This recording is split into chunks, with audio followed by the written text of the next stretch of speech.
গুরুত্বপূর্ণ একটা ভিডিও, সম্পূর্ণ ভিডিওটা দেখুন। অনেকে বলেন কসম কাটেন কেন? কসম আমি কাটার মতো আমার সেই সততা এবং শক্তি আছে বিধে আমি কসম কাটি। দেখি আপনার নেতার প্রতি আমার ওপেন চ্যালেঞ্জ, পবিত্র কোরআনে হাত রেখে উনি কি বলতে পারবে যে আমি চুরি করব না, আমি চুরি করতে দিব না? যদি আপনার নেতা কথা বলতে পারে, আমি কাল থেকে আপনার নেতার জুতা টানবো, নমিনেশন পেপার এখানে ছিঁড়ে ফেলে দিব। আমি এই কথা দিয়ে যাচ্ছি।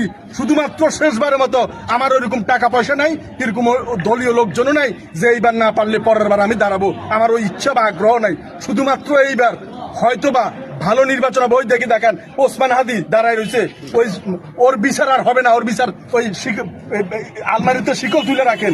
বাংলাদেশের যে সমস্ত মানুষ মারা গিয়েছে, ওই সালমান শাহ থেকে শুরু করে, সাগর রুনি থেকে শুরু করে, আবদার বাহার থেকে শুরু করে, ওসমান হাদি থেকে শুরু করে, একটা বিচারও আপনারা পাবেন না।